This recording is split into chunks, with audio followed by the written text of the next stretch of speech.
Élisabeth Borne. Salaire, chauffeur. Elle dit tout des avantages des ex-premiers ministres.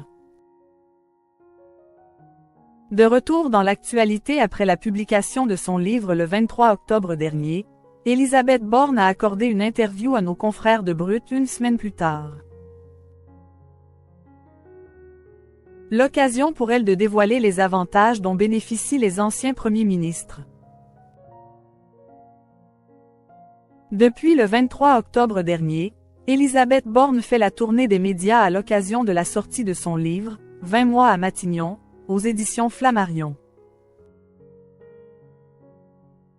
Si, jusqu'ici, l'ancienne première ministre s'était surtout accent aigu penché sur sa vie personnelle, comme le terrible drame qui l'a frappée dans son enfance, ou les rumeurs persistantes dont elle a été victime, les journalistes de Brut,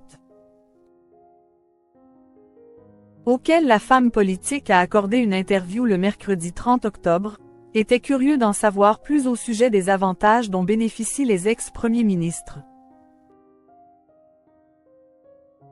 Après avoir dévoilé le montant de son salaire net, environ 12 000 €, Élisabeth Borne a confirmé qu'elle bénéficiait d'une protection policière. Vous avez une sécurité à vie, qui inclut le fait d'avoir une voiture et un chauffeur. Cependant, pour elle, cet avantage, réservé au président et au premier ministre, n'en est pas vraiment un. Parfois, vous avez pu porter des réformes ou prendre des décisions qui ne sont pas appréciées et, du coup, vous avez besoin d'avoir une protection policière. La femme politique a également révélé que les anciens premiers ministres peuvent continuer de toucher leur salaire pendant 3 mois après leur départ à condition de ne pas retrouver une activité.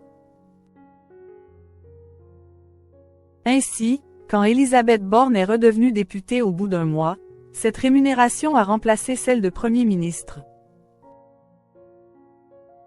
L'ex-chef du gouvernement a également confirmé que les anciens ministres et premiers ministres n'ont pas de chômage, et ne bénéficient pas d'avantages spécifiques au niveau de la retraite.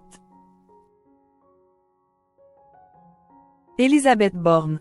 Les dessous d'une décision qui a surpris. La femme politique, qui s'estime proche des Français, expliquant encore qu'elle a plutôt galéré quand elle était jeune, avait annoncé en août dernier sa candidature pour prendre la tête du parti présidentiel. Cependant, le 30 octobre, à la surprise générale, Élisabeth Borne se ralliait à la candidature de Gabriel Attal.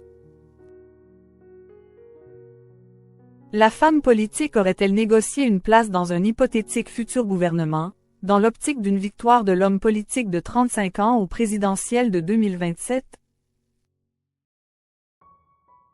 À en croire les déclarations d'Élisabeth Borne sur son expérience en la matière, cela paraît peu probable. Cependant, rien ne dit que, là encore, la femme politique ne pourrait pas de nouveau surprendre en étant là où on ne l'attend pas.